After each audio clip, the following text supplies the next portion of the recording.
안녕하세요. 나교장 안상현입니다. 저는 나다움 인문학교를 운영하고 있고요. 나다움 인문학교는 나다움에 대해서 함께 공부하는 학습 공동체를 지향하고 있습니다.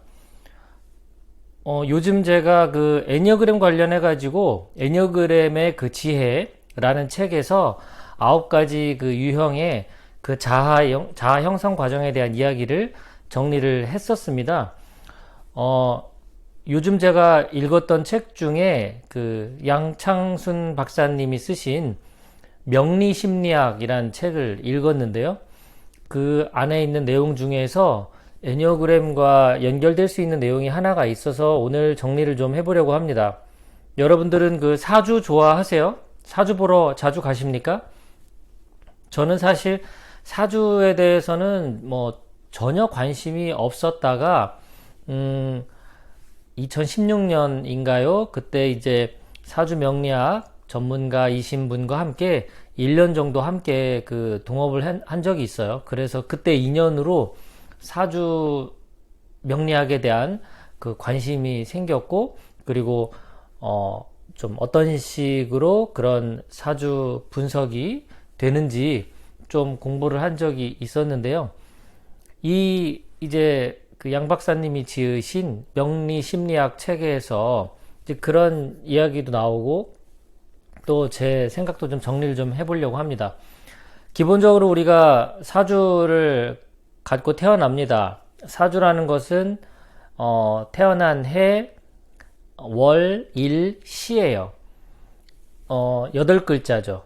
8글자인데 우리 이 음양 오행의 원리로 이 사주의 어떤 에너지가 만들어지는데, 음양 오행은 상식적으로만 생각하면 오행이니까 목화토금수 5가지 에너지가 있고, 그리고 각각의 에너지는 또 음과 양으로 이루어져 있습니다. 그러니까 총 10개가 있죠. 기본적으로 목화토금수라고 하는 에너지에 양과 음까지 하면 10가지 에너지가 기본적으로 있죠. 이 조합들로 인해서 이제 60가지 글자가 이제 생성이 됩니다. 그래서 이제 우리가 60년을 이제 환갑이라고 해가지고 갑이 다시 한번 돌아오는 거잖아요. 처음으로 60년 만에.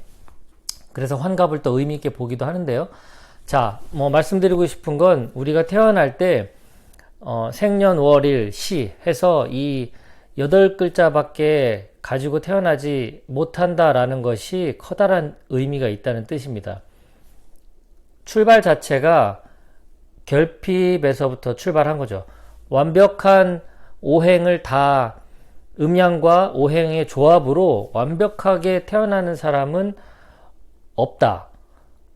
그러니까 애니어그램 입장에서 보면, 우리가 인간으로 딱 태어났을 때, 자아가 형성될 때 본질로부터의 단절에 대한 이야기를 합니다. 그래서 신성한 직관 차원에서, 다른 말로는 각 유형별로 깨달음의 시각으로 세상을 바라보지 못하게 되는데, 본질로부터, 실제로부터 우리가 단절이 되는 건 사주 입장에서 보면 당연한 거예요. 그러니까 결핍감으로 인해서 내가 이제 그걸 대체하기 위한 나만의 관점이 생기는데, 이것은 이제 왜곡된 시각으로 나타나게 될 것이고, 그리고 각각의 9가지 유형에 따라서 그것을 대체하는 자기만의 어떤 이상적인 모습을 그려서 그 모습을 이제 흉내내기 시작하죠. 사실 본질에 가까워져서, 실제와 가까워져서 그 시각으로, 깨달음의 시각으로 세상을 바라보면 참 좋겠지만 그렇게 되지를 못하는 겁니다. 그래서 우리가 태어날 때부터 결핍된 그런 상태, 그리고 왜곡된 시각, 이런 것들은 어떤 면에선 당연한 거 당연하다라는 말씀을 드리는 겁니다. 그럼 왜 당연할까는 더 공부를 해야 되겠지만, 우리가 일종의 숙명적인 그 어떤 상황에 대해서 각자가 짊어지고 태어난 것이 아닌가.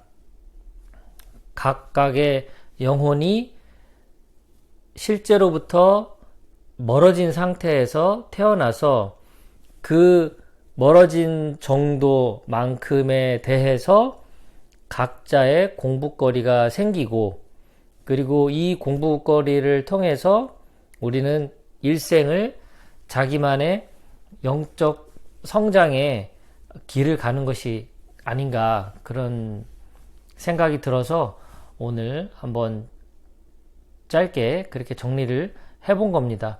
그러니까 우리 자체가 처음에 태어날 때부터 완벽하게 태어나지 않은 것은 그 이유가 있는 것인데, 그 이유라는 것은 말하자면 내면의 그런 공허함, 결핍감, 그런 것들을 실제 우리에게 공부시키고자 하는 큰 그림에서의 의도가 아닌가, 그런 생각이 들었습니다.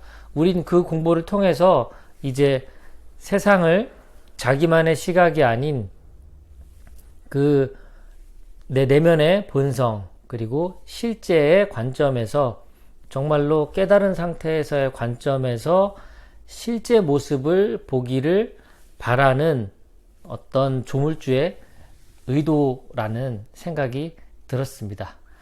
네, 오늘도 끝까지 경청해 주셔서 대단히 감사합니다. 남은 하루도 즐거운 시간 되십시오. 고맙습니다.